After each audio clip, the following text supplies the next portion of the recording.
Good morning friends, my name is Pranay Gundage and आज हम इस वीडियो में देखने वाले हैं न्यूमेरिकल ऑन मेश एनालिसिस।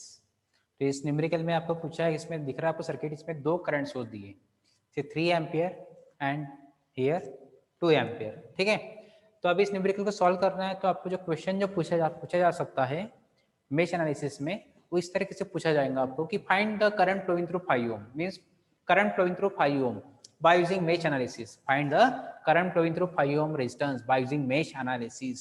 तो ये सर्किट गिवन है, इसमें 3 एम्पियर सोर्स दिया है, 2 ohm resistance, 5 ohm, 1 ohm and here 2 ampere source.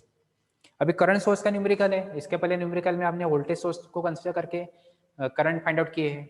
ठीक है, अब इस टाइप का न्यूमेरिकल भी सिमिलर रहता है, बिल्कुल सिंपल रहता है, बस आपको उसका कंसेप्ट समझ में आना चाहिए।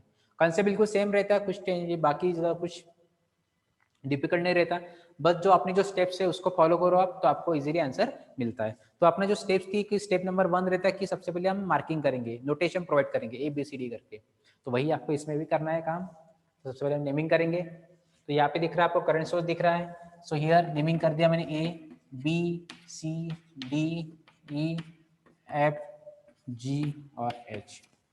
सबसे पहले आपका ये स्टेप रहेंगे, सबसे पहले आप नेमिंग कर दो ABCDEFGH। अब इस न्यूमेरिकल को सॉल्व करना है आपको, तो किस तरह से सॉल्व करोगे आप देखो। तो current flowing through 5 ohm means इसमें से करंट निकालना है, इसमें से करंट निकालना है। तो आपको दिख रहा है लूप दिख रही है पे, लूप मींस क्लोज पाथ इन सर्किट। ये एक लूप दिख रही है क्लोज पाथ, ये सेकंड लूप दिख रही है और एक थर्ड लूप दिख रही है। ओके, लूप करंट निकालना पड़ता है आपको, लूप में से क्या निकालना पड़ता है, लूप करंट मींस लूप 1 है तो I1 निकालोगे, लूप 2 है तो I2 निकालोगे और लूप 3 है तो I3 निकालना पड़ेगा। तो वही देखना है हमें इस सर्किट में, किस तरीके से आप किस तरह इसको सॉल्व करेंगे आप, और आपको current I1 I2 I3 find out करना है।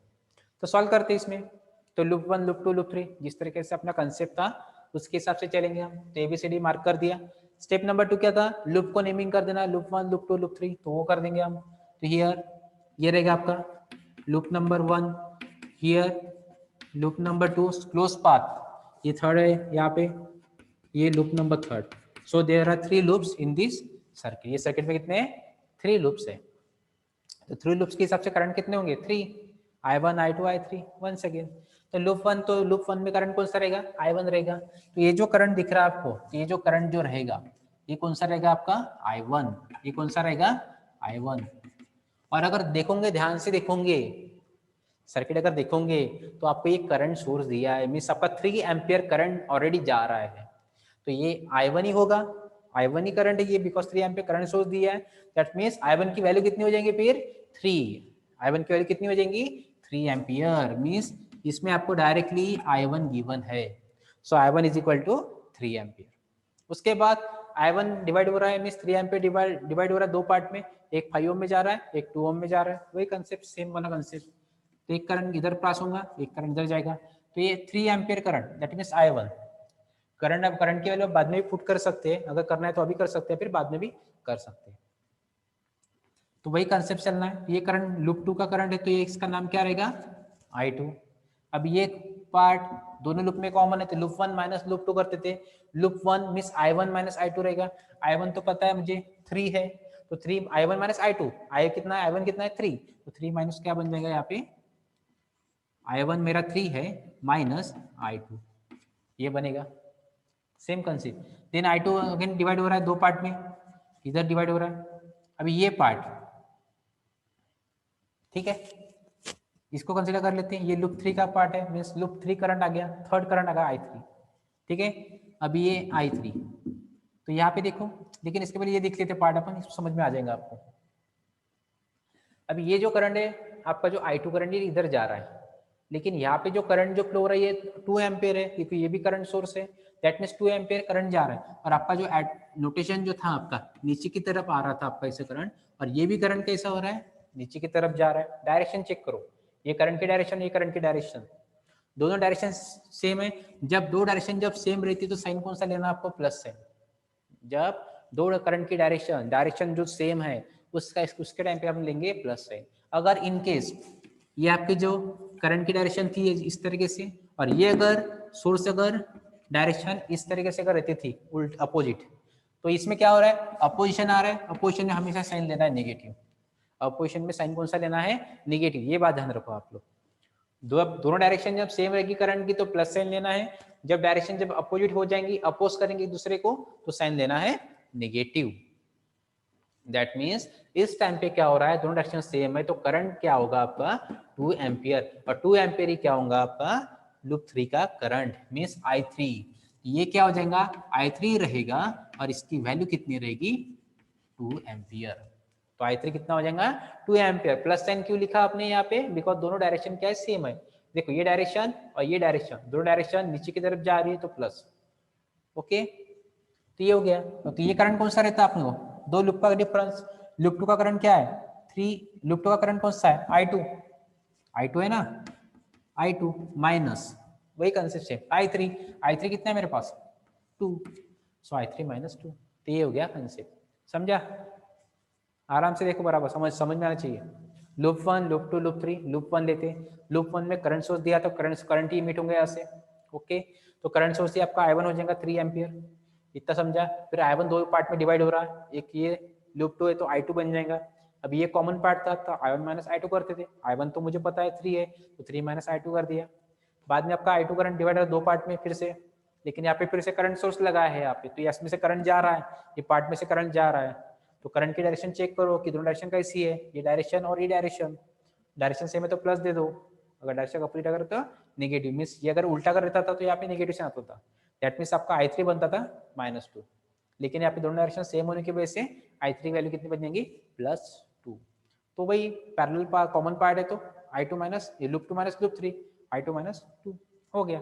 अभी KVL अप्लाई करो, तो KVL में तो अपन लूप करंट फाइंड आउट करने के लिए करते हैं, लेकिन मुझे तो I1 पता है तो KVL लूप 1 में अप्लाई करने की जरूरत नहीं है। सेम तरीके से मुझे I3 पता है, देखो I1 भी पता है I3 भी पता है, तो मुझे लूप 1 और लूप 3 में KVL अप्लाई करने की जरूरत नहीं है। बिकॉज KVL अप्लाई क्यों करते हैं अपन, करंट फाइंड आउट करने के लिए, लूप करंट फाइंड आउट करने के लिए, लेकिन इसमें तो ऑलरेडी गिवन है तो जरूरत नहीं है। तो कहाँ पे लगाना पड़ेगा, फिर आपको I2 नहीं पता, I2 मीन्स लूप 2, तो लूप 2 में आपको KVL अप्लाई करना पड़ेगा। ये सिंपल स्टेप्स था, सिंपल न्यूमेरिकल है। So by applying KVL in loop 2, loop 2 में अप्लाई करेंगे, दैट इज लूप 2 क्या है BC FG, वही same concept, summation of voltage plus summation of voltage drop is equal to 0। KVL equation, वही equation आपको लेना है, summation of voltages plus summation of voltage drop is equal to 0। So वही clockwise चलो, इसमें एक single direction तो clockwise चलना आपको, ठीक है। जैसे अपन चलते थे डायरेक्शन एज्यूम करते थे इस तरीके से क्लॉकवाइज, ये डायरेक्शन को एज्यूम करो, ये डायरेक्शन को चलो बस, यहाँ से चालू करते हैं अपन, ये देखो डायरेक्शन नीचे जा रहा है, और जब इसको सॉल्व करना है तो क्या करते हैं अपन पोलैरिटी मार्क करते हैं, तो पोलैरिटी मार्किंग करनी पड़ेगी। तो ये करंट जो डायरेक्शन दिया उसके हिसाब से रेजिस्टर में जब करंट एंटर होता है तो प्लस साइन लेना पड़ता है, दैट मींस यहाँ पे ये एंटर हो रहा है तो प्लस, बाहर जा रहा है तो निगेटिव। सेम तरीके से ये करंट नीचे आ रहा था, ये पॉजिटिव हो जाएगा, ये निगेटिव हो जाएगा। ये करंट नीचे आ रहा है तो positive negative, means current enter हो रहा है तो प्लस, लीव कर रहा है तो निगेटिव, इस तरीके से कर देना। तो क्लॉकवाइज चलो, एक ही डायरेक्शन चलना आपको इसमें, तो मैं यहाँ से स्टार्ट करूंगा, तो ये प्लस से माइनस मीन्स क्या होगा, साइन कौन सा आएगा प्लस से माइनस, सेकंड साइन कंसीडर करना आपको। तो ये क्या है 1, करंट कौन सा जा रहा है 1 ओम में से I2 माइनस 2, 1 ओम में से करंट कौन सा जा रहा है I2 माइनस 2। इधर जाओ देखो ऊपर जा रहा है डायरेक्शन, ये माइनस से प्लस हो गया तो प्लस 2 ओम में से करंट कितना जा रहा है 3 माइनस I2।